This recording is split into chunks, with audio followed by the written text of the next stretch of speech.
welcome to everyone. This Jnanagnya was supposed to start yesterday, so on behalf of the Dallas Airport authorities, we would like to apologize to all of you for this inconvenience. Hariji might have maybe he might as well have traveled to Europe because he reached Dallas Airport at 8:30 in the morning and he reached here Pittsburgh at 10:30 p.m. So that was amazing. Um, this Jnana Yajna is the first of its kind. It is a satsang based on Sangeetam. Credit to Hariji and also to Puja Swami Sarveshanandaji for thinking about this concept. The title is The Spiritual Heritage of Sri Thyagaraja. Not Thyagaraja, because Thyagaraja might be your uncle or your friend. This is Sri Thyagaraja. For all the children, there aren't many children here, but please, parents, please convey to them whenever they refer to such great Mahatmas to at least add the word Sri or Swami and things like that. Brahmachari Hariji is from Dallas and serves the community there. They have more than 1,500 Balaviyar students, 5 Balaviyar sessions with over 200 teachers. So all the Balaviyar teachers and coordinators, if you are thinking that our problem is too big, this should give a different perspective. So Hariji manages all of those sessions along with other sevaks. So that's just incredible. So gratitude to Hariji for all the seva. It is also interesting to note that Hariji is born and brought up in Dallas. So he serves the community where he grew up.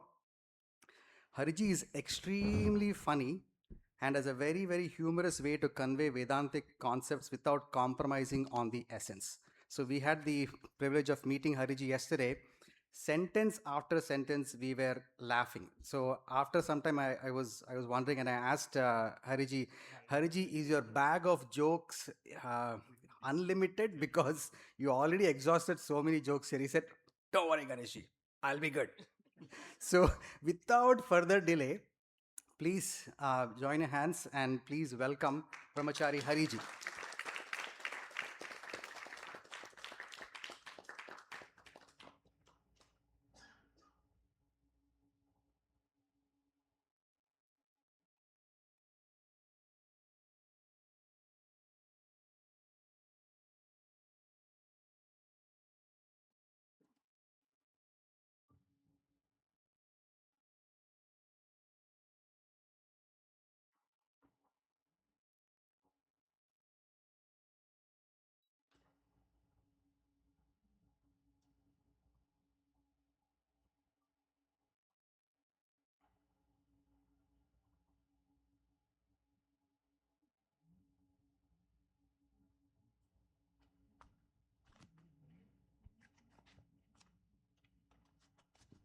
Hari Om.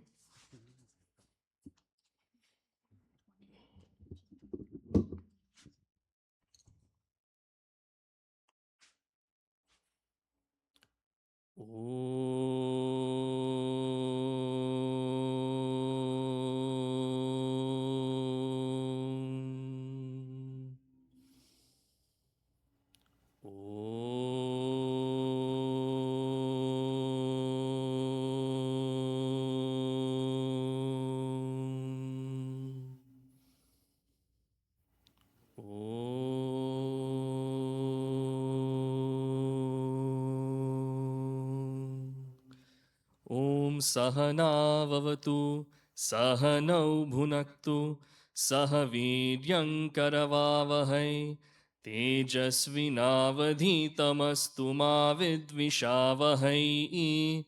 Om Shanti Shanti Shanti. Gurur Brahma Gurur Vishnu Gurur Devo Maheshwaraha Gurureva Param Brahma Tasmai Shri Gurave Namaha. Tasmai Shri Gurave Namaha. Hari Om, everyone. Such a pleasure to be here. My first time here at Chinmaya Mission Pittsburgh. It's been wonderful so far, despite all the delays. So about Ganeshji's introduction, when they hype you up that much, the pressure is really on. So thank you for the added pressure. You should have said he's a very quiet, docile, not a great speaker and everything. Then I can amaze. But all the same, what's done is done, right? So why this topic of Thyagaraja Swami's Kritis? The accessibility of a religion lies in how easy it is to understand and partake in. Is it in a language that I can grasp? Are the rituals and practices explained to me with the deeper meaning? And is that accessible where I feel I can fulfill that very easily? The concept of the supreme in any religion, is it brought down to my level where I can have that personal connection? Now, for each of these different factors, you look at our Sanatana Dharma, the answers are not easy here. There are so many complications involved. Just look at it from a scholarly perspective. How is a religion analyzed? You can ask a few simple questions. Who is your God? What is your text? Your one text? What is that day of the week that you worship? What is your idea of heaven and hell? Who is your prophet? Just these five. Through the Abrahamic lens, Judaism, Christianity, Islam, they have very, very easy answers to this. It's very straightforward. Now, if you were to ask a Hindu any of these five questions, who is your God? Hey, we're in Amarnath, it's Bhagavan Shiva, duh. But it's not a clean question at all. What is your text? What is your text? One text. This is not clean either. People say Bhagavad Gita, then someone will say it's part of Mahabharata, so that must be it. Someone else names something or their guru wrote. Veda is that main compendium from which everything else comes. Sarvopanishado gavaha dogdha gopala nandanaha. If that entire Vedic compendium is the Upanishads, like a cow that distilled milk is Bhagavad Gita. So everything is derived from there. What is your day of week to worship? Well, in the context of this country, we have Balvihar on the weekends. Puja Swami Sarveshananji would deem that weekend spirituality. Weekend, also Weak. It's weekend that way as well. There's no one day. That's not our religious construct. You go to the temple every day. That's how it is in areas where there's a temple. What's our concept of heaven and hell? Some would say heaven and hell is what you make of it. The chai and snacks before the satsang and the lunch after is heaven. This 1.5 hours right here, my God, it is hell. That's one way of looking at it. That's not so clean.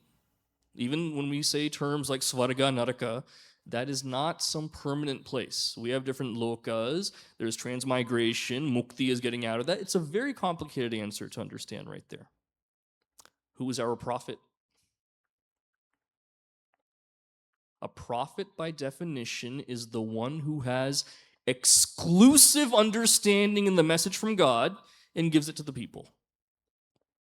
We can say Guru Shishya Parampara, that doesn't cut it, however. All of our answers are complicated. Our accessibility to understanding that very Bhagavan is difficult. Now, on top of that, what do we find? How many of us are fluent and conversant in Sanskritam? That's tough. I mean, living in America now, how many of you read your mother tongue on even a yearly basis? That's even coming out of favor. But if we look at the context of how time changed, you find that Sanatana Dharma is the only one of the original civilizations that is still alive and thriving today. The Native Americans on this land had such a beautiful, vibrant culture stamped out. Same thing in places like Mesopotamia, South America, all of these places. How is it that as the oldest civilization in the world, despite facing 1,100 years of persecution and invasions, Sanatana Dharma is so strong today? access to the religion was upgraded as time went on. There's a famous interview of Puja Gurudev. In 1984, he went to Deakin University in Australia. 1984. There were three great scholars in religion, two of them Caucasian, one of them Indian, who were peppering him with numerous questions in that 45-minute interview. One of the earliest questions they asked him was, your religion is undoubtedly the oldest in the world, more than 5,000 years. And that's a conservative estimate right there. Does it have to evolve to meet the needs of the modern man? And for them, modern man was 1980s. Before iPads and Teslas and everything, that was considered modern then. How does your religion need to evolve to meet the modern man? Puja Gurudev's answer was so insightful. He started by saying, when you say evolution, that means you must morph the very fabric of that culture. Darwinian terms, when we talk about evolution, the very DNA and the construction of that element, of that person, of that animal changes over time. That's not what has to be done to Hinduism, he said. It's not about changing it. Our siddhantas stay the same. What it needs is not evolution, but an upgrade. What's an upgrade? Your phone, for instance. Every cell phone today has those same features. Right? We divide ourselves saying illumined, great Android people, and the rest of you iPhone sheep that are there. I'm not biased, I'm just smart. That's all it is. So we divide ourselves that essentially, though it makes calls, it gets messages, takes pictures, it does all of these things, right? Upgrade is when certain features are improved upon or highlighted, as each version is there. Puja Gurudev said for Sanatana Dharma to be effective and accessible, certain aspects must be highlighted in each and every generation. Look at Bhagavan Sri Vedavyasji's time, where there was even then, despite being an oral tradition where this knowledge is passed down from teacher to student, memorized, memory capacity, there was a dip. Interest in this Vedic knowledge, there was a dip. So his contribution was to codify the Veda into 4 distinct sections, passing it on through disciples, which he was opposed for doing in that day. That here you are taking something so pristine, to put it on paper into words is to demean what this knowledge is. He was told that. Without Bhagavan Sri Vedavyasji, there is no Sanatana Dharma today. Fast forward many more centuries. With Bauddha Darshana taking over Bharatavarsha, we are at a point now where there is just empty rituals that are being done. The meaning behind them, the deeper Vedantic meaning of everything is totally lost on people. Enter the greatest Acharya in our lineage, Bhagavan Sri Adi Shankaracharya Ji. Not through violent means, not through any kind of coercion, simply through logic wins over the entire Bharatavarsha to what is this true Vedantic knowledge. And for posterity's sake, setting up 4 mathas in all the cardinal directions, which are still in effect teaching this knowledge today. Upgrade, focusing on the jnana aspect. Without Bhagavan Sri Adi Shankaracharya Ji, there is no Sanatana Dharma today. Fast forward even more. Advaita Vedanta is strong, but it's like dry toast with no butter. That complete influence of jnana, bhakti is taken away. This reliance on upasana, its need, has fallen out of favor. On your website, when you look at the Jnana Yajna page, there's a beautiful quote that you've included there by Gurudev, one of my favorites. Knowledge without devotion is tasteless. Devotion without knowledge is empty idol worship. Perfect understanding of the purpose of Jnana Yajna there. Both have to be in tandem. That's where we have luminaries like Madhusudana Saraswati Ji. His famous contribution is the Gudhartha Deepika, his commentary on Srimad Bhagavad Gita. Takes a bhakti tone to it. How are you, a seeker seeking that jnana, retaining that element of devotion and helping you guide towards that jnana, that's what that commentary is all about. Fit for that time, upgrading by focusing on jnana.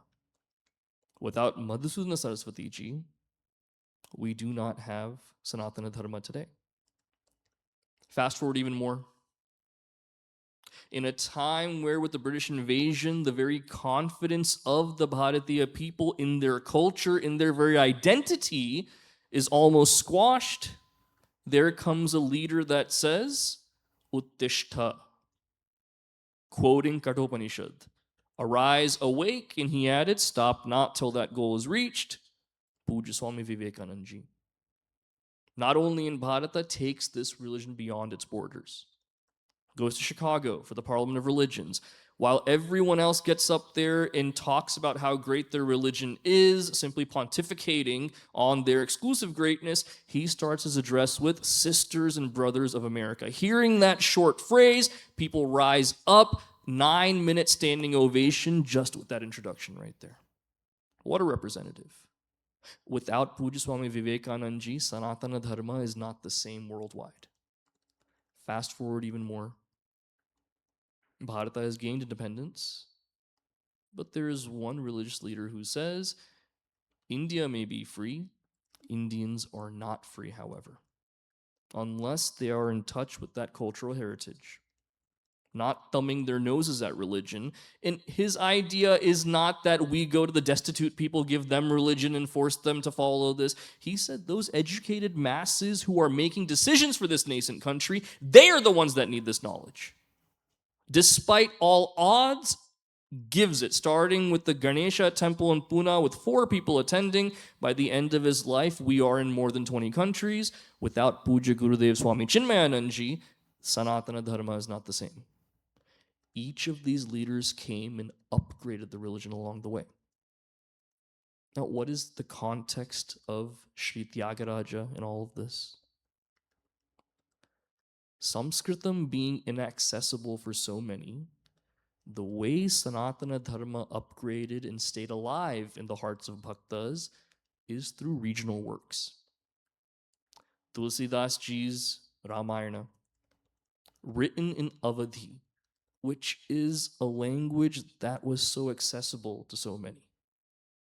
You look in Marathi, Jnaneshwar Maharaj has the Jnaneshwari, a commentary on Srimad Bhagavad Gita, where common people know it.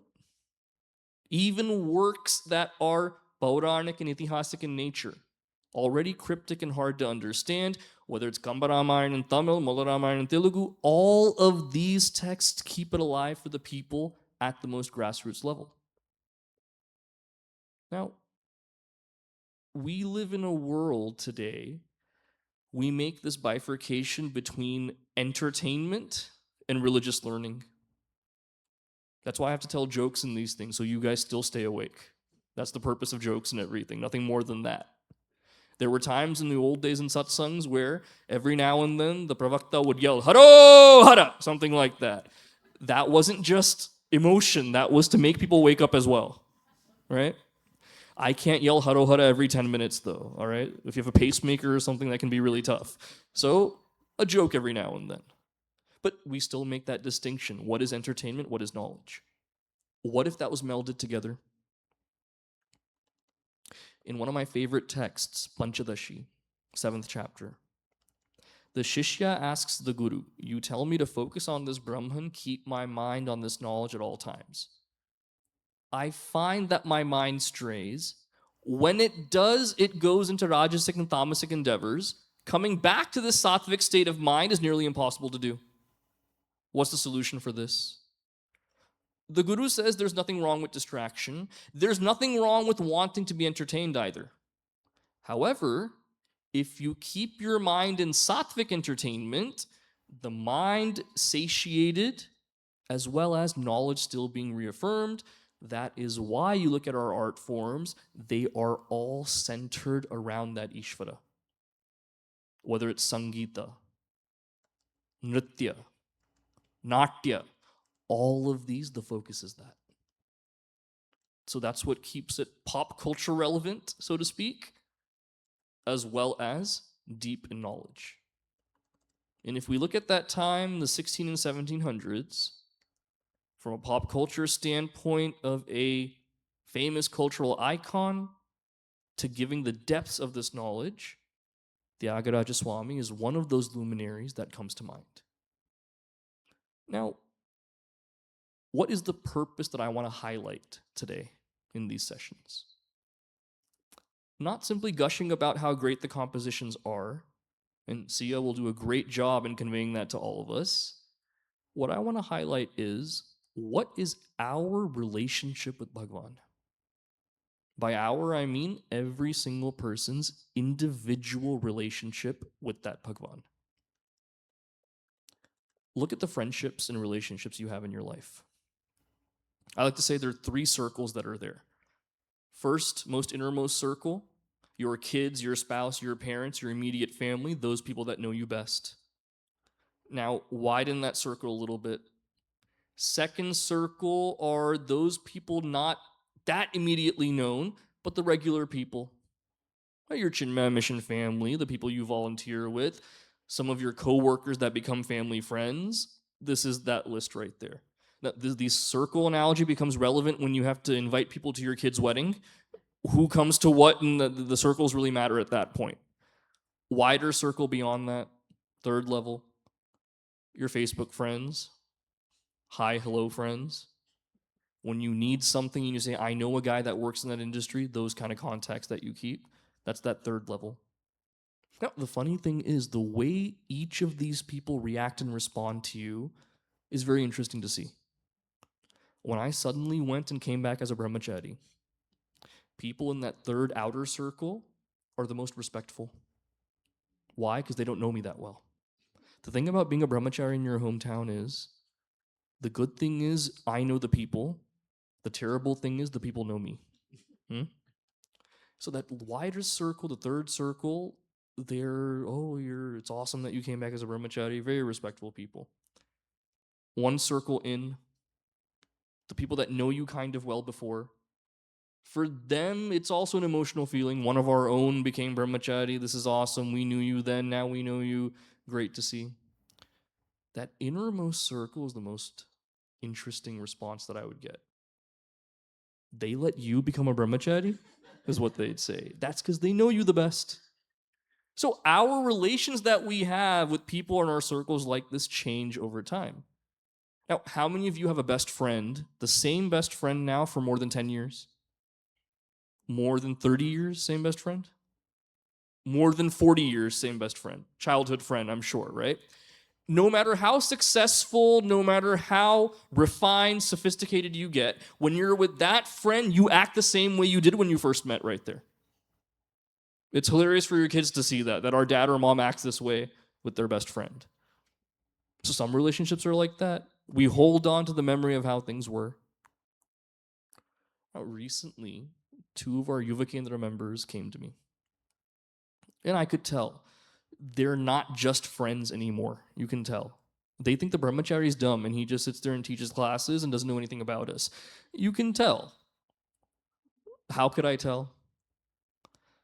Because there were some rumblings, some rumors. They may be seeing each other. People love that palace intrigue. So one auntie came to me. I think they may be seeing each other. I said, Amma, focus on the text. Why do you have to worry about these things? No. I'm just letting you know. Okay, thank you for letting me know. Now, there are certain tests to see. Are they? I can't go openly ask, hey, are you 2 dating? That's indelicate right there. Got to be careful. How did I know they were dating? We had an event at the center. That girl's parents were there. And the boys meeting everyone there, just mingling. He saw the girl's dad. He lunged at his feet right there. I said, that's how you know. That is how you know. He's never done that to me even. I know. Yeah, he's definitely something's going on there. So then I casually asked there, you guys aren't just friends, are you? They said, no. Right now we are in the DTR stage, is what they said. Now, I'm young, but not that young. I don't know. Okay, what DTR, what is that? We are defining the relationship. I said, I didn't know dating was like an exam where you have to define these things. No. You know, I'm glad the girl said this. I'm 23 years old now. I'm not looking for something casual. I'm looking to settle down. I have to have kids by 30. I have a full plan right there. If he's serious about this, we'll move further. If he's not, bye, I'll find someone else. Okay, that's good. So defining the relationship. We define relationships in all the bonds that we have. Look at parenting, for example. The hardest relationship to work on and maintain. There is something called a window of influence that we have with our kids. How long can we influence them? So, okay, you decide what your kids wear, what they eat, and everything at the early stage. How old was your kid the first time they pushed away the plate of food and said, I'm not eating this? Or said, I'm not wearing that? How old were they? 3 months? Years? You have to ask these days. So, about 3 to 5 years is when that starts. Where growing up, we used to play outside, make our own friends. That's where we learn conflict resolution. I've given many punches. I've taken several punches. That made me a better guy. You understand how to deal with people. These days, you guys are PAs for your kids, setting up their play dates like they're CEOs and everything like that. So at a certain point, they say, I don't want to hang out with that kid. I want to hang out with people I want to. Around 5, 6 years old, that starts around then. Now, you capitulate to some of their demands, but that window of control and influence is still there. Where you say you have to do something, they don't agree with you, but they do it because they know you're in charge. How long does that window of influence last? I know it's different for boys and girls, I know. Till what age? 16 or so. Until they're more independent and they can put the car keys in and go somewhere and all of that, it lasts till that point. Then there's one more stage. They fully don't agree with what you say. They have no intention of following what you say, yet they do it because they're financially dependent on you. There's a university in Dallas, Southern Methodist University, SMU. What do people name it now? The people that go there, the parents say it's called Send Money Urgently. Anytime your kid calls, it's, hey, I need some more money, send it to me. How long does that stage last? Until they're making their own money, 23, 24 years old. Another stage of parenting. They're on their own independently. They don't need your money anymore. You still give them advice, do this, do that. They say, yeah, okay, and they do whatever they want. How long does this stage last? I'm glad you said forever. A lot of people, adults like you guys, want to tell me, oh, that stage lasts till 30 years old or so. Okay. Those of you even in your 50s, your parents call you from India and tell you to do something. You say, Haji, Haji, you put the phone down and do whatever you want, right? That stage never ends. So that real window of influence where we can give our kids values and have them follow it, shaping what that personality is, what is that window? From the age of 5 or 6, when they can understand what these values are, up until when? Maybe 14 or so, before they're fully cooked with a personality. See how small that window is? So defining the relationship means understanding I am the parent in this situation, I will guide you. Now, if that attitude is there when the kid is 25, sorry to say that's really, really late right there. So defining the relationship, what is it when, that matters in parenting as well. Now, the most important relationship we'll ever have in our lives is that relationship with me and my Bhagavan. Have we ever defined that relationship? Thyagaraja Swami has. So first today, we start with our first kriti that we will listen to.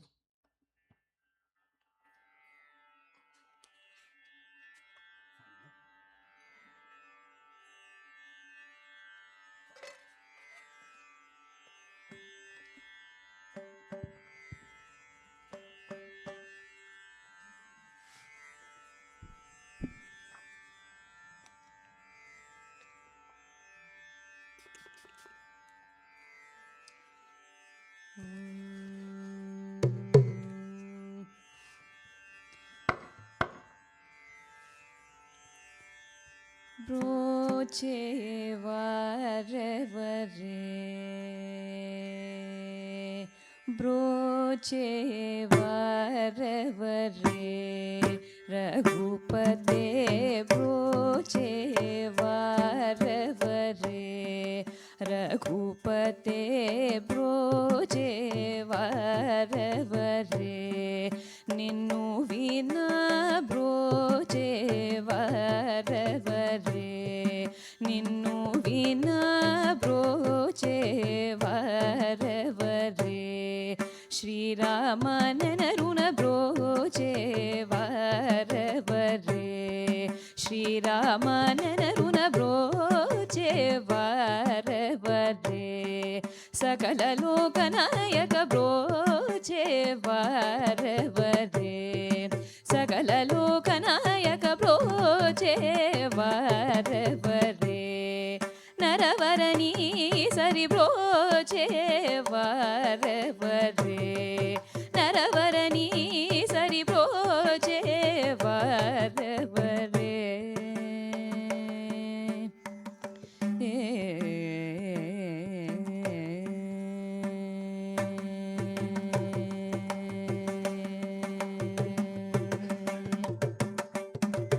దేవేంద్రాదులు మెచ్చుటకు లంకదయదోదానము సంగి సదా బ్రోచే వరవరే దేవేంద్రాదులు మెచ్చుటకు లంకదయదోదానము సంగి సదా బ్రోచే వరవరే వాలినోక కోలనే సిరవి పాలుని రాజుకగా వించి జూచి బ్రోచే వరవరే వాలినోక కోలనే సిరవి పాలుని రాజుకగా వించి జూచి బ్రోచే వరవరే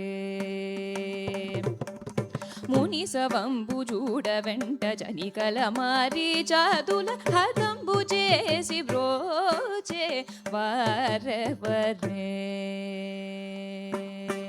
ముని సవంబు చూడ వెంట జనికల మారి చాతుల హతంబు చేసి బ్రోచే వరవరే భవాదితరనోపాయమునేరని త్యాగరాజుని కరంబిడి బ్రోచే వరవరే భవాదితరనోపాయమునేరని త్యాగరాజుని కరంబిడి బ్రోచే వరవరే రఘుపతే బ్రోచే వరవరే నిన్ను వినా బ్రోచే వరవరే శ్రీరామనరుణ బ్రోచే వరవరే సకల లోకనాయక బ్రోచే వరవరే నరవరణీ సరి బ్రోచే వరవరే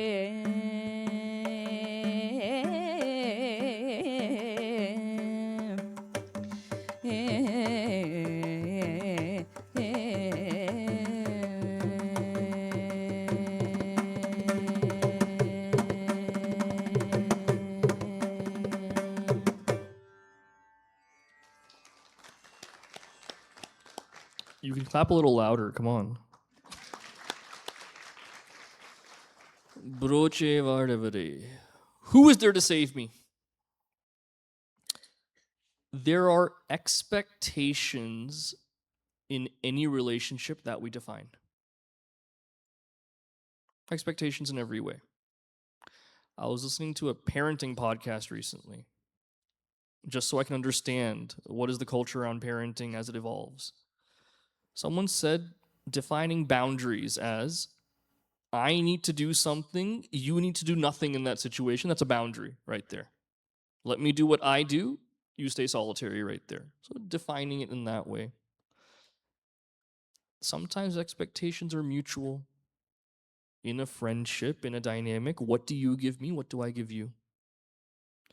Now, if we look at Puji Gurudev's I love you letters, one of my most favorite publications by Puja Gurudev. There, he writes about two kinds of love. There's a lower love called sneha. Sneha is when I love someone because of how they make me feel. Because at the end of the day, I love myself the most. Upanishad also says that. Atmanastu kamaya sarvam priyam bhavati iti. I love something because of how it makes me feel. As long as you make me feel good, I love you. That sneha is lower because it's that leeching, latching kind of love. And parents, you understand that so easily when your kids come to you. When they're being uncharacteristically kind and doing chores without asking, they want something or they've done something. Report card time or something like that, and they need to butter you up a little bit. And as kids, we learn how to do this manipulation so early on.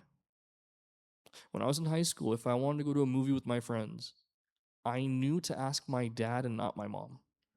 Mom would bring up all these pointless things like, you have an exam on this day, this assignment due on that day, what are you doing going out to a movie? All these pointless questions she'd raise. Dad would be like, yeah, go. I'll drop you off. What's the problem? If I wanted money for snacks and popcorn and drinks at the movie, I'd ask my mom, not my dad. Dad would bring up pointless things like, you have no job. The point is to sit there and watch the screen. Without popcorn there, will you die? You can eat something at home and go. All these pointless things he'll bring up. Mom will say, $20, hey, $40 you take. Come on, enjoy yourself. By the age of 10, you know how to manipulate your parents this way. We learned how to do it. Now, given that you leech on like that, sneha is that lower love. Now, there's one level higher than that, prema. Prema is when I am so identified with my beloved that whatever trials and tribulations or triumphs that entity goes through, I take it on as me going through it as well. Teri jeet, meri har, teri har. With a parent also, it's that way. When your kid is sick, can you, even after they take the medicine, and they're falling asleep, do you feel like going and sleeping? You can't. That sadness is still there. They're going through something, you feel like you're going through it too. That connection is so strong that even though that window of influence is over, like holding on to sand, the tighter you hold it, the more it slips through your fingers, we try to influence them more and more, even though they say, hey, I'm on my own, I got it, please stop. And we can't blame a parent for being that way. My mom called me the other day. Hey, Friday, what are you doing? Just casually calling. What are you going to do today? I said, it's been a long week, a lot of meetings and everything. The Yuva Kendra members want to take me to a movie tonight. So after my final meeting is over, we'll go to the 11 o'clock show tonight. And my mom said, hey, 11 o'clock is the show starting. The movie's going to end by 1 or 1:30. Then you're going to drive back home too. You shouldn't go out that late at night. I said, I'm 33 years old, man. Come on. At what point? It's there. There was one Swami that gave a discourse. One elderly lady was there. And she was pretty disturbed. She came to him later. Said, Swamiji, my son doesn't listen to me. Can you come to my house and talk to him, please? I try to tell him stuff for his own good. I'm a mother looking out for him, his happiness. I love him so much. When I give him advice, he just gets so dismissive and annoyed by it. Is that a way to treat your mom? And Swamiji said, Amma, you're absolutely right. I'll come and speak to your son. So he goes to her house. She gives him chai and snacks and everything. He's had all of that. He says, okay, I want to talk to your son. That's why you brought me here. So the elderly lady turns. Raju beta, aao. Raju beta comes. He's a 70-year-old retired military general. The Swamiji said, Amma, I think he's fine. I think he knows what he needs to do in life. We can't blame mother, though. Just as I can't blame my mom for her being concerned about me being out late, we cannot blame that mother either. That is a tendency. Prema is what brings that, whether it's an attachment or not. Now, there's one level of love beyond all of this that Puja Gurudev points to, where the love is for an entity or an ideal so lofty, I cease to exist in this dynamic. That entity, that idea is so strong, whatever I go through is immaterial. Whatever I feel does not matter. My love is purely, I only see that ideal. Patriotism, for example, is one of those ideals. So in Hindi, when we talk about patriotism, we don't say Desh Sneha.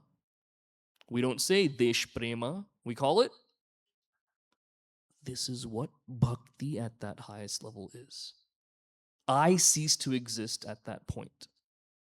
Now, looking at this lofty idea and seeing this kriti, who is going to protect me, who is going to save me, is what the sadhaka is asking. There can be expectations then.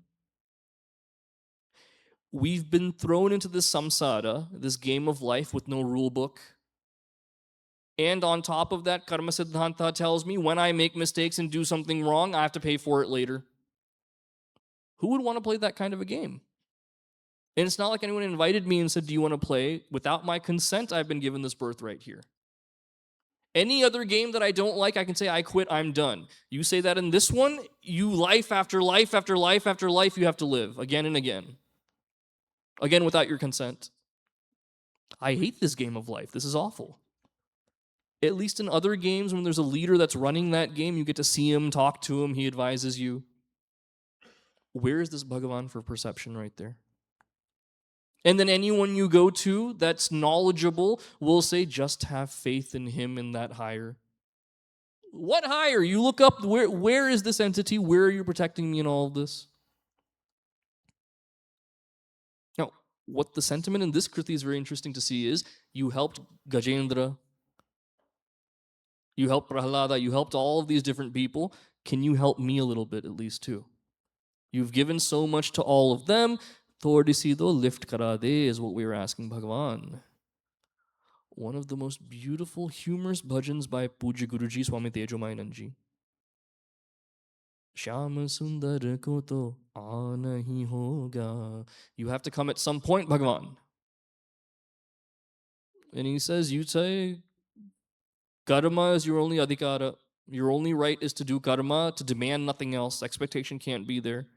Sari sadhana hum hi kare to. If we do all the sadhanas, aapko bhi to kuch kar nahi hoga. What are you doing in all of this? Is this not a partnership? Now, to understand this cry of despair, Bhagavat Tattva has to be our first step. How do we understand not the relationship first? What is that entity, first of all? Because how is it that we pray? Okay, you have a beautiful temple here. You go, close your eyes, fold your hands. What do we pray for? I need some interaction, huh? What do we pray for? Happiness. Okay. What else? Health. Wealth. Not just wealth, wealthier than the guy next to me, therefore that makes me happy. Happiness, health, wealth, all of that is put together right there. There was a man, he must have been a lawyer, because the way he answered this was beautiful. Bhagavan came to him and said, what is the one wish that you have? He said, let me consult my lawyer and I'll get back to you on this. His answer was, I want this moment to be there in my life. What is the moment?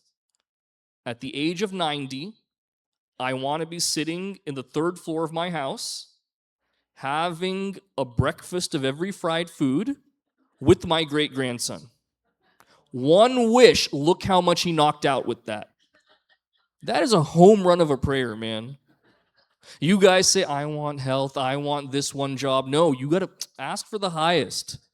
A loaf of bread, you get some crumbs, even that's great. So that's what he asked for, which means wealth is there, health is there, posterity is there. Being able to be that old and eat whatever you want with no impunity, that is the greatest punya you can ever have. You know, we're eating sugar-free, gluten-free, taste-free. That's what we end up doing.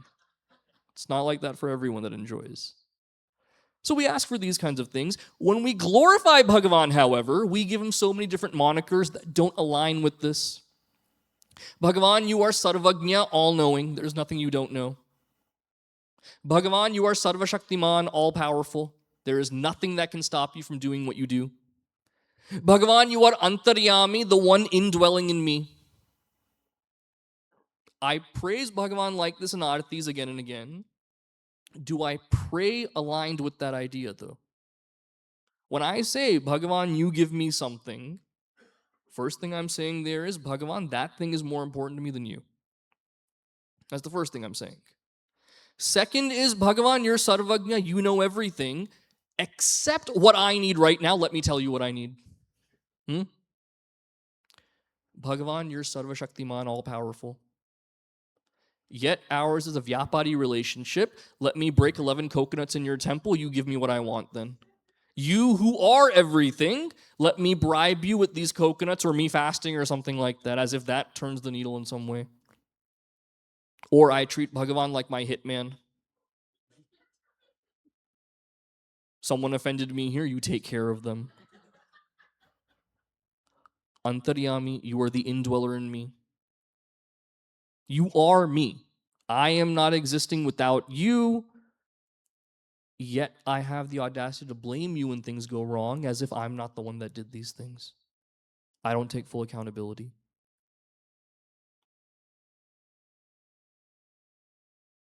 Sab kuch hai tera, kya lage mera. I can only sing that once if I really mean it. I can't keep doing it again and again and say nothing is mine and then take everything again. What is prayer about then? Because if you look at a beautiful text, Aparokshanubhuti, I believe, by Bhagavan Sri Adi Shankaracharya ji, he says for a mature sadhaka, there are only two prayers that are offered to Bhagavan for a mature sadhaka. Number one is gratitude for giving me the physical ability, mental capability, intellectual direction to worship you and to improve myself. Thank you for that. How many people never get that clarity to turn toward Bhagavan in their lives? And as bad as it is, maybe it's a traumatic death in the family or financial ruin or a health scare, something that wakes them up out of their slumber, turns them toward Bhagavan, if that's needed. But still, so many people don't have that direction. Gratitude. Thank you for that. Second prayer, an earnest plea that Bhagavan, please give me that strength to resist the temptations of the world and only follow your lotus feet. That's the most mature prayer. Why aren't you protecting me? Come save me. Are we saying that's immature? That is part of the sadhaka's process. In Bhagavad Gita, Bhagavan says there are 4 types of bhaktas that come to me. Artaha, Jignasu, Artharthi, Jnani. He calls them all bhaktas. He says all of them are divine. He praises all of them. Artaha, the one who complains, that's the reason why he prays. This Artemis recently launched, right? So one of our Yuva Kendra members is in Houston. He was part of the shuttle team, mission team, and everything. So the famous line that we hear, Houston, we have a problem. Does anyone ever call Houston to say, hey, how are you guys? We're up in space here. Have you guys eaten working these 24-hour shifts? How are you all? Is that ever there? It's always, we have a problem. Is Bhagavan the same relationship I have that way? I only go to him when I have an issue. You fix it right away, please. Artaha is one type. Jignasu, the one who's a bit more refined, seeking this knowledge. That this knowledge is the way for me to get that mukti. Let me invest myself in it fully. Please bless me to understand and know this knowledge, is what this Jignasu asks for. Artharthi, the one who is seeking wealth. There comes a point where you understand, Sab kuch hai tera means, wow, you are the wealthiest one. You parting with 0.0005% of your wealth won't do much to you, Bhagavan. I latch on to you for that reason then. Bhagavan is even richer than Elon Musk, who became a trillionaire yesterday. Bhagavan is richer than him, and even, believe it or not. Now, Bhagavan says the favorite kind of bhakta to me is the jnani. They don't love me because they want anything. They love me simply because. Now, he's not shading any of these previous three. Artaha, the one who complains, why is he still valued? He could go complain anywhere and fall into any kinds of bad vices because of his sorrow. Instead, he comes to Bhagavan's feet and cries. Arjuna could have cried to anyone out there, saying, I'm not going to fight and I'm done. I want to go take sannyas. That one offends me personally. I feel useless. I will go take sannyas. That's not the reason why you take it. But that's what he says. He cried to Bhagavan, therefore he was uplifted, and look what he accomplished. Artaha, in that moment of sorrow and sadness, if I have that humility, that openness, that vulnerability to seek the highest, then I am on the right track going forward. No doubt about that. Jignasu. Seeking that knowledge, if I have the hubris of I can achieve this on my own, that is not any level of vairagya or viveka that's there. That blessing only comes from that Bhagavan. Artharthi. The moment I say Bhagavan is the one that bestows this wealth on me, I'm seeking it through him, that becomes a dharmic means right away. Imagine you say, I donate to the mission 50,000 every single year, but I rob from a bank to do it.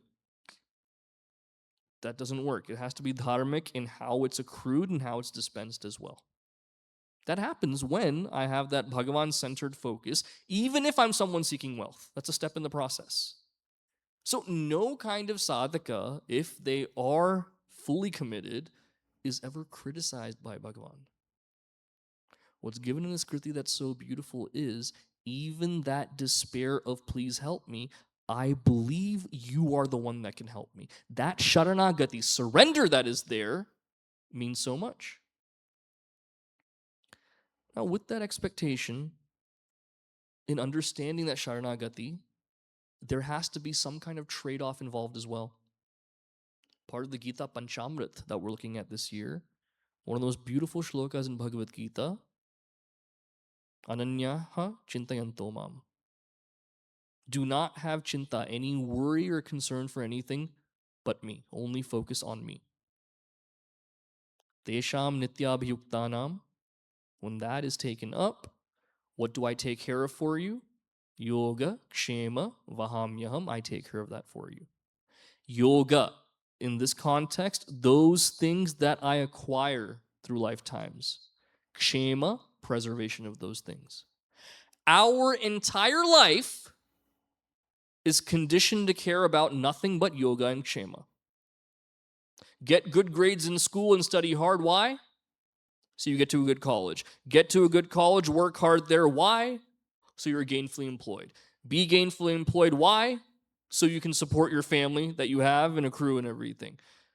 Do well in that phase of your life where you're accruing all this for your family. Why? So you can pass it down for generations. Pass it down for generations. Why? The whys just keep coming and coming. Conditions are there more and more. Yogakshema is the entire lifeblood of our whole mundane existence. Originally, Bhagavan made 4 beings: human, donkey, dog, and an owl. He gave each of them 30 years to live. Bhagavan was a socialist back then. He each gave 30 years, very, very equal for all of them. The donkey was the first one to speak up and said, hey, 30 years of life is a really long time. I want to do my dharma and then get out of this whole thing. 10 years is enough for me. 20 years is unaccounted for. Does anyone else want these 20 years? And who was the greedy being that said, yes, I want them? Human. The human said, I want those 20 years. So the human now lives till? Dog and owl were inspired by that donkey. So 10 is enough for us as well. They each gave their 20. So another 20 and another 20. Human now lives till 90. The first 30 years of a human's life, we live as humans.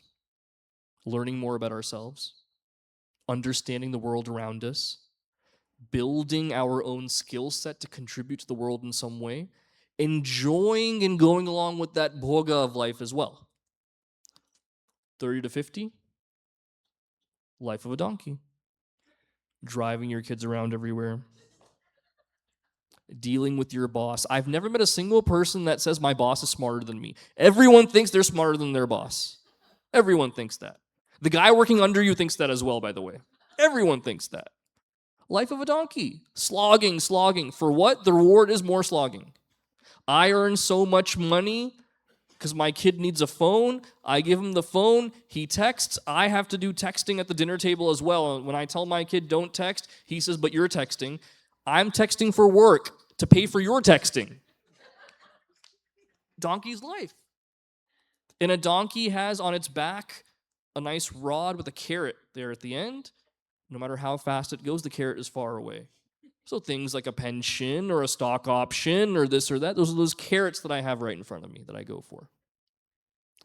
50 to 70, life of a dog. A dog is the most insecure animal.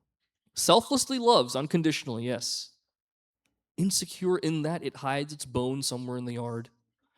Then says, what if my human goes and finds it? What if that damn squirrel across the street comes and gets it? All of these thoughts come. So it goes, digs it up, and puts it somewhere else. Then digs it up and puts it somewhere else. Before you know it, your yard looks like the moon. Not Moon, Pennsylvania. The moon, the real moon that's up there, craters everywhere. Am I not the same way from 50 to 70? Hiding everything I've accrued for the next generation for them to have it. Focusing on my finances at all times. This property here, that property there. Or there's an old man who was on his deathbed one day. He knew it was time. 3 of his kids, his 3 adult children, were surrounding him. At that moment, he called each of them over, one by one. He called his oldest daughter. He was very weak at that time, so he had to whisper. He said, those 2 buildings on the west side of town, those 2 buildings are now yours. She said, okay, thanks. One other son, those 3 buildings over there, yours. Dispense the buildings like this. So an onlooker, family friend said, wow, see how well he took care of his kids. That last moment, he's giving them the buildings and his property and everything. And the guy next to him said, Itna scene nahi hai. This guy's a janitor. He cleans all of those buildings. To keep that going, his last wish is, you get those 3, you get those 2, and he's telling his kids that. How many people on their deathbed have regretted that, hey, I stayed at the office so long, I missed my kids growing up? Lots of people have done that. How many people regretted on their deathbed saying, I wish I worked more in the corporate world? No one ever says that. One elderly man from California, comfortably in his 70s, he told me, Hari Bhai, I have lived the best life ever. Why? His entire life, he worked at one company, 40 years. Small company where he was their in-house accountant. He never rose in his career. That's the one position he had. Salary may have incrementally gone up, but nothing to brag about. He could set his own hours, no travel, no working late nights, no weekends. So he said, why am I the most happy? I may not have earned a lot, but with raising my 2 daughters, I never missed a single dance recital. I never missed a single graduation or parent-teacher conference. I never missed a single school trip. I was there for every single moment of their lives. That makes me the happiest person ever. Priorities in that way. You make it to the age of 70 to 90.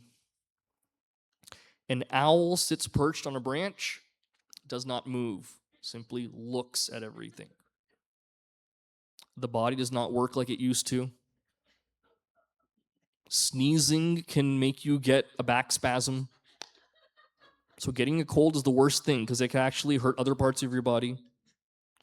You take a medication for blood pressure, that creates dryness in mouth, so you take a medication to help with the dryness of mouth. That medication creates an overactive bladder, and so for that overactive bladder, you take one more medicine that causes skin irritation.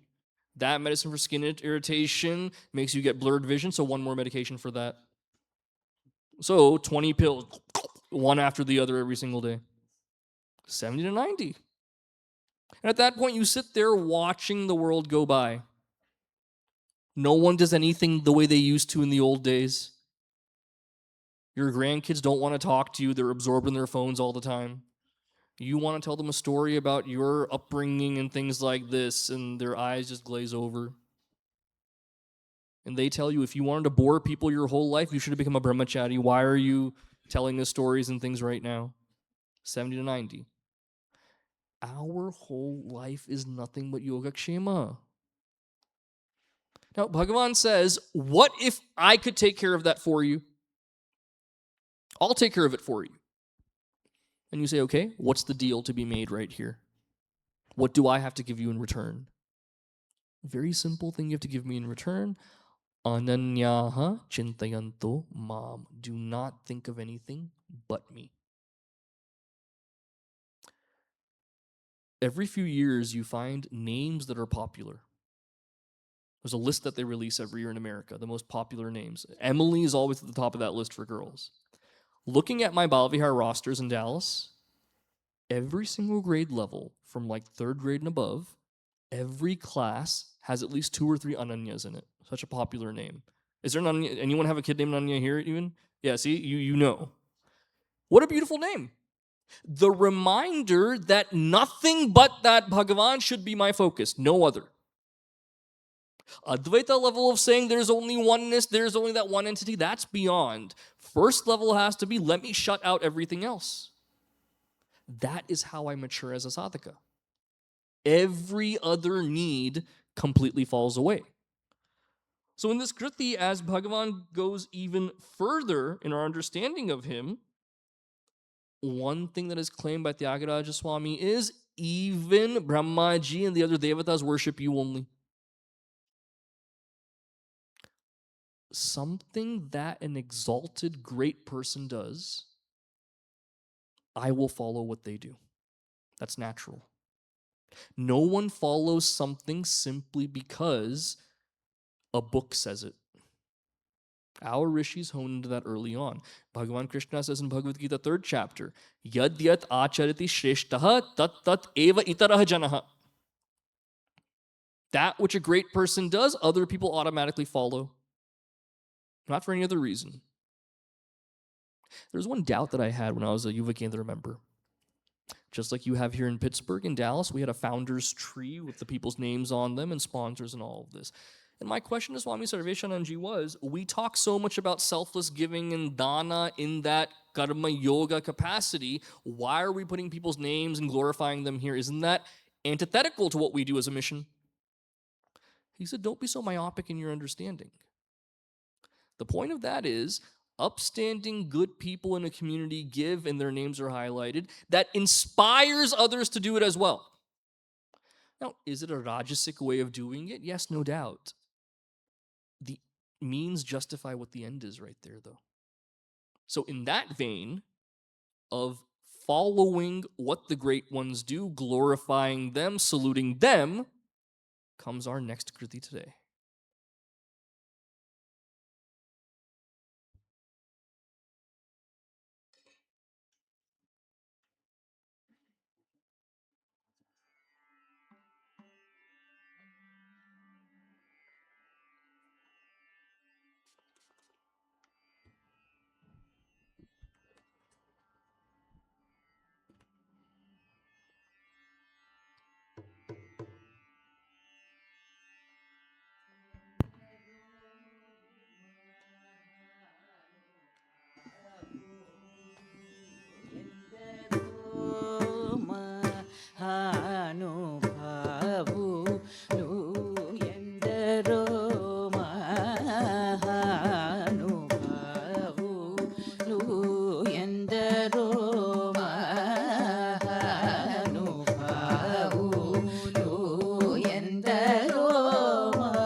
అందరికీ వందనములు ఎందరో మహానుభావులు అందరికీ వందనములు ఎందరో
గరిరి గరిరి గరిరి గరిరి సా గరిరి సని ఎందరో మహానుభావులు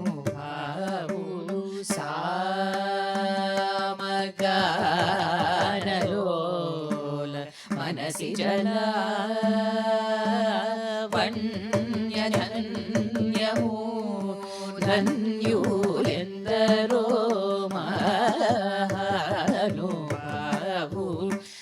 గరి రి గరి రి సని సా సారి సరి సని పగరి సగరి రి సని ఎందరో మహానుభావులు మానస వనచరవర సంచారము నిలిపి మూటి బాగుగ పొడగనే వారెందరో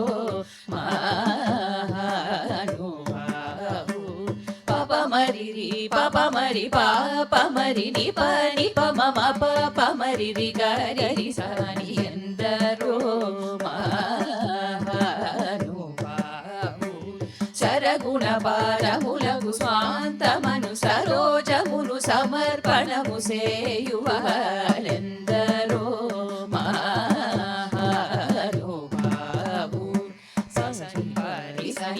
గరి సని పమ పని సరి గరి సరి మ పని స ప మరి మ పని ప సని పరి సని ప గరి సని ప మరి గరి సని ఎందరో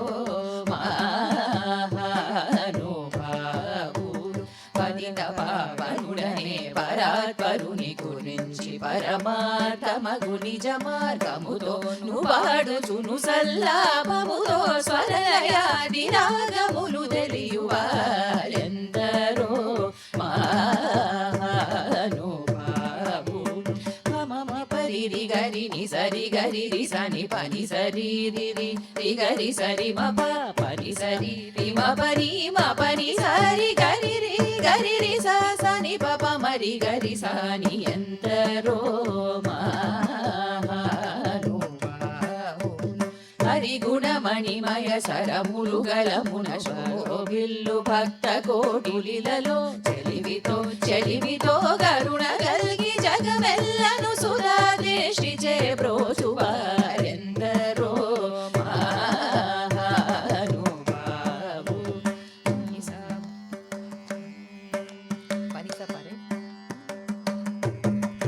పని సపని మపని మరి మరి గరి సని పని సరి మరి మప నిమ పరి సరి గరి సని పసాయి పమరి పమ పరి గరి సని ఎందరో మహానుభావు. హోయలు మీర నటను గల్గు సరసుని సదా కనుల చూచుచుములక శరీరులయ్యానంద పయోధిని మగ్నులై ముదంబునను యశము గలవారెందరో మహానుభావు.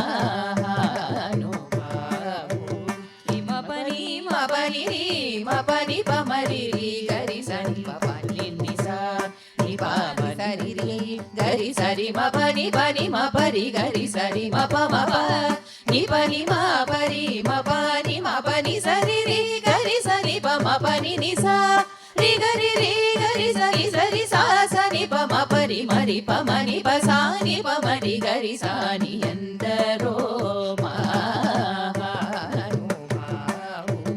పరమ భాగవత మౌని వర శశి విభాగర సనక సనందన దిగీష సుర కిం పురుష కనక కశిపు సుత నారద తుంగురు పవన సూను బాలచంద్రధర సుఖ సరోజ భూసురవరులు పరమ పావనులు గనులు శాశ్వతులు కమల భవ సుఖము సదానుభవులుగా కయందరో మహానుభావు.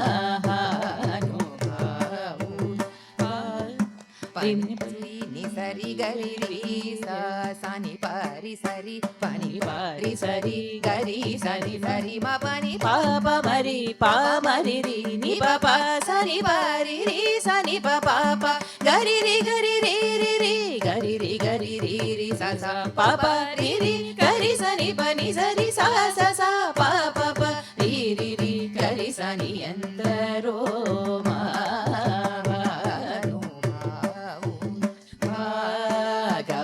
రామాయణ గీతాది శృతి శాస్త్ర పురాణము మర్మముల శివాది షణ్మతముల గూఢముల ముప్పది ముక్కోటి సురాంతరంగముల భావం ముల నెరిగి భావరాగలయాది సౌఖ్యముచే చిరాయువుల్ కలిగి నిరవధి సుఖాత్ములై త్యాగరాజాప్తులై నవా ఎందరో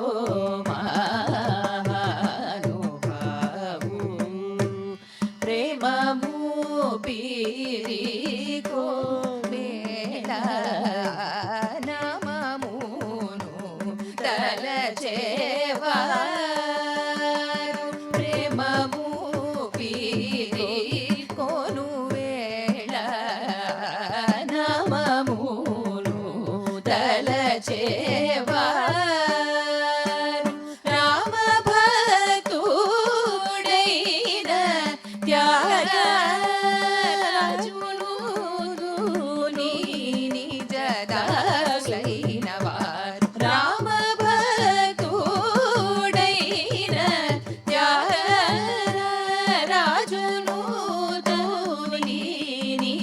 దాసులైనవా ఎందరో మహానుభావులు అందరికీ వందనములు ఎందరో మహానుభావులు.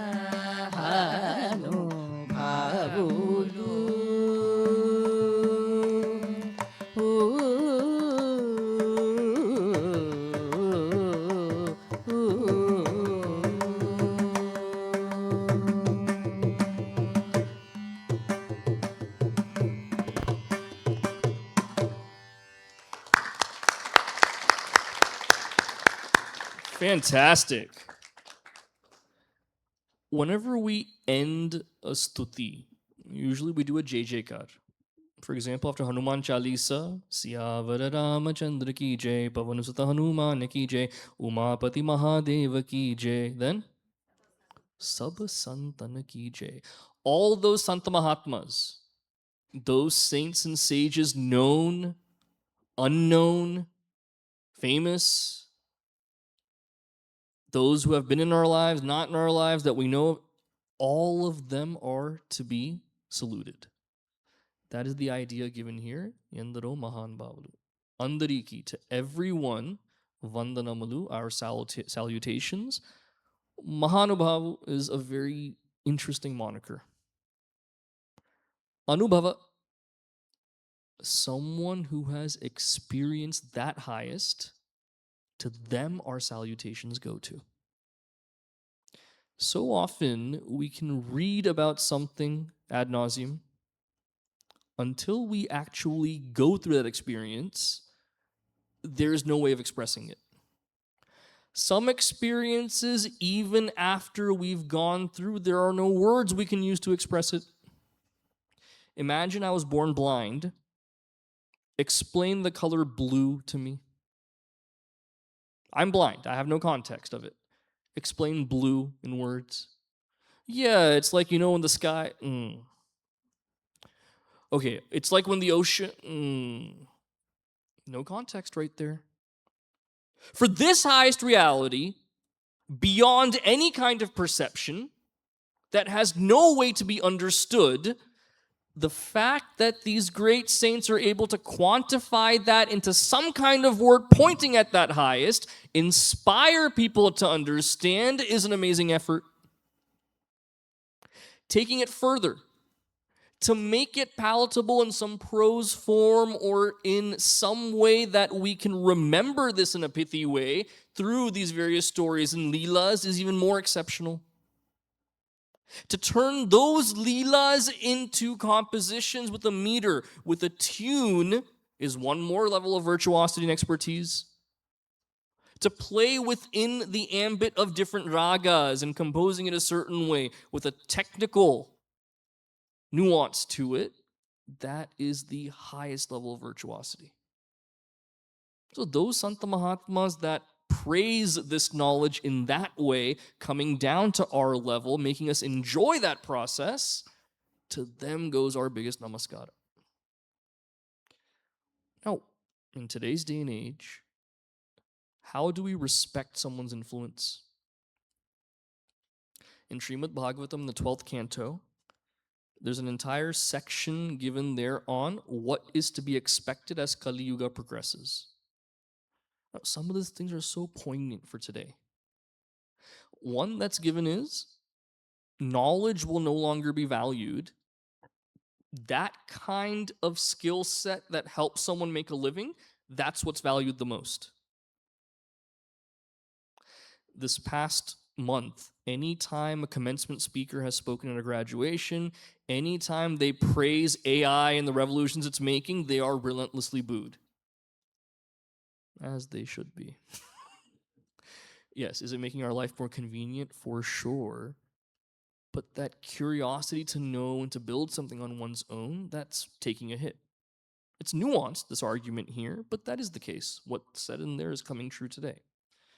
Another thing that's given about Kali Yuga. As Kali Yuga progresses, there will no longer be these mass world wars where every country is involved. At any given moment, there will be several conflicts going on in the world at the same time. My God, aren't we seeing that in the past few years now? That's happening as well. Perhaps the most telling feature of Kali Yuga is the ones that are knowledgeable are not the ones that have the most influence. The loudest, most provocative voices are the ones that influence people the most. Aren't we seeing that right now? I have a friend that works in media at a media company. He said the entire scope of media is changing these days. They did a recent profile. Time Magazine's Person of the Year was Neil Mohan last year, YouTube CEO, one of our guys up there. So he's talking about YouTube and how anyone can be an influencer creator today, where there are so many YouTube channels I discover on a weekly basis that I've never even heard of. Each of those has about 600,000 views for every video. So there's someone watching everything. Anything you make, there's someone watching it. So it's a double-edged sword. The good part of this is, in this day and age, anyone can be influential. What's the bad part? Anyone can be influential. There's no responsibility there. The loudest voices always win out. The reason I bring this up is, why do we look up to someone or respect them? Because of what they have and what they portray. If you had a financial advisor and you found out he personally filed for bankruptcy, do you trust him with your investments after that? You have a doctor and you find out he barely passed medical school and bribed his way through and everything. Do you want him to be your doctor? You find a lawyer, forget top 100 law school. He went to some law school, online degree and whatever. I wouldn't be comfortable with that. So even in fields of expertise, we want people that have those markers of distinction and success, saying, I respect them for this reason. Now, as a spiritual sadhaka, what is it that I look for in my guides? In this Kriti, what's been beautifully said so many times is, they know the Veda really well. Shastras like Purana, Itihasa, Bhagavad Gita, they're fully conversant in. But most importantly, perhaps, is the phrase there Thyagaraja Swami gives, they've offered the lotus of their heart at Bhagwan's feet. Meaning they are worthy of that Bhagwan's love completely. There's a spiritual heart and a physical heart. Physical heart is this red thing, boo, boo, boo, pumping like this. Spiritual heart is refined. It can be as beautiful as we make it. Do we offer that lotus heart at that lotus feet of Bhagwan? Meaning, what is the character of the person? One of my most prized possessions, more than anything, is, you know, the small red Bhagavad Gita book that the Chinmaya mission has with just the Devanagari transliteration and translation? I have one of those books. Anytime I visit a Swamin in the mission, I have them sign it. So it's been signed by every Swami that I've encountered in the mission, probably about 50 signatures in there, and they each write some beautiful message for me to reflect on. One of the most interesting ones came from Pujya Swami Ramakrishnaji. No, I know he's a celebrity here in Pittsburgh, all over the country he is. One of the best. His innovative way of teaching everything, I love it. He wrote a quote in my book. When God measures a person, he doesn't put the measuring tape around the head, he puts it around the heart, is what he wrote. Knowledge is needed, no doubt. If there is not a grace and a humility and a refinement and a surrender to that highest, that knowledge is nothing but something that makes me revel in it, anubhava, that makes me mahanubhava. That's not there at all. As Shankaracharya ji puts it in Viveka Chudamani, bhuktaye natu muktaye. Bhoga, enjoyment will be there from that knowledge. The liberation that's supposed to bring her out, no chance of that happening if there is no focus on this heart. In the Mahatmyam of Srimad Bhagavatam, we find Bhagavan Vedavyasji sitting on the banks of that river, morosely just looking out over Gangaji. And then out of nowhere, my favorite figure in our Hindu history comes. Who is that? Nadaji comes. And his energy is different. Vyasji, what's up? How's it going? How are you doing? Why are you looking sad like this? Hey, what's going on? Vyasji opens up to him. He says, Devarshiji, I feel uncomfortable right now. Not just because you came and disturbed me, but even before that I was uncomfortable. I know this knowledge inside and out. I've codified the Veda. I know the Upanishads and this highest knowledge through and through. I've rectified so many of the apparent misconceptions and conflicts in this knowledge through writing the 555 Brahma Sutras. I've documented the chronicles of all our Devatas and Devis through the Puranas. He's not bragging. He's just saying, I've done all of this, yet, kuch halka hai, I feel something is empty within me. I feel that melancholy right there. That's when Nadaji says, my favorite statement, What are you missing in your life? Hari is what you're missing in your life. When anyone's sad, you're missing Hari in your life. That's why you're sad. Hari meaning that Bhagavan Hari, the Leela of that Bhagavan is not in your heart. Chronicle that Leela and you'll see what happens to you. That is when Vyasji resolves to document the entire Srimad Bhagavatam, the glories of Bhagavan Hari. Meaning, without this devotional aspect, a saint does not become a saint. It is all but impossible. That love has to be there. Santa Mahatmas are the ones that are the glue of our entire culture. I had to explain Hinduism in an interfaith setting recently. Christians, Muslims, Jews, to all of them, explaining Sanatana Dharma. One point I wanted to make in a way that they'd really understand about the diversity of what our culture is within Sanatana Dharma. So how did I present it to them? I said, imagine if Texas and Oklahoma spoke two distinct languages, sharing a border, two distinct languages in each state. Imagine if North Carolina and South Carolina had completely different cuisines that are distinct from each other. Imagine if California, bad example. Imagine if Mississippi and Georgia had completely different ways of celebrating a festival. That is our Bharat in a nutshell. So many differences in everything that's done. That one ethos that runs in and through everything is this Sanatana Dharma. What are the Siddhantas of the religion expressed through these Santa Mahatmas in all these different ways? They're the unifiers because they're Anubhava. Their experience of that highest, that is common among all. Now, how did they become those saints? They worshiped the ones who were saints as well. That's the only way. I had the great pleasure several years ago when I was on Yatra in Rishikesh. There was one old sannyasi sitting outside a building. I was walking around with some other brahmacharyans. Further inquiry told us that sannyasi was none other than Swami Sundaranandji, a famous saint. At that age, he was 94 years old. He's known as the photographer Swami. Any of the first pictures we saw of the Himalayas were taken by him. He had a camera in the 60s and he'd go around doing it. So we had an audience with him just talking.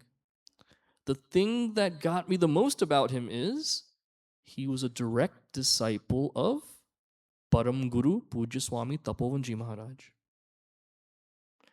So I said to him, I was really excited about that. So I said, Param Guru ke baare mein kuch bataiye. Please tell me something about Param Guru. He paused and just very emotionally said, Wo Ishwar Swaroop hai, kya kahun? He is nothing but that Ishvara. What am I going to say? It's said that when Puja Gurudev would go on his travels, Puja Gurudev was not an outwardly emotional person with tears and stuff. He had no patience for that. The only exception was you ask him about Tapovanji Maharaj, his eyes would get moist. That is the only time. And he wouldn't share anything. He would say the same thing. He is that Brahman. What do you want me to say? So Rupananji told us chicks that he would say, he is nothing but that Brahman. In Shvetashvatar Upanishad, it's clearly said, the one who sees their guru as nothing but that Bhagavan, for that sadhaka, the meaning of the Vedas reveal themselves to that person. Not just, there's no more effort, they reveal themselves. Now, how lucky are we to be a part of that lineage? How is there any chance, speaking from my personal experience, that a kid born in the 90s in Texas has a chance of taking that path charted by so many before? If not for this guru teaching in the English language, teaching everyone regardless of what their background was, making every effort to spread this, especially for people in the diaspora, there is no way my journey is even possible. So the Mahanbhavus start with who is in our direct vicinity. All those unnamed saints have had some contribution to what we are today. And to them goes all of the salutation. So with that, we conclude the first session. We have a break for lunch. I'll let them make the announcements. Let's do a closing prayer. We meet back at 1 o'clock. Om Purnamadav Purnamidam Purnat Purnamudachyate Purnasya Purnamadaya Purnameva Vashishyate Om Shanti Shanti Shanti Harihi Om Shri Gurubhyo Namaha Harihi Om.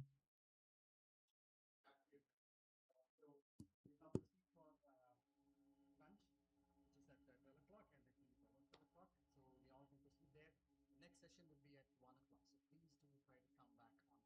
And if you do call your friends and family folks who are here in Pittsburgh, please ask them to come for lunch and for the discourse. Mainly for the discourse. Lunch as well. So one other thing, after the afternoon session, we will have Dakshina and Prasada from Hariji. Let's give a hand to Hariji. He made us. And as Ganesh said, hopefully the rest of the chairs can be filled. Please call all of your friends and see who else can come. We'll have a wonderful session in the afternoon again. Thank you.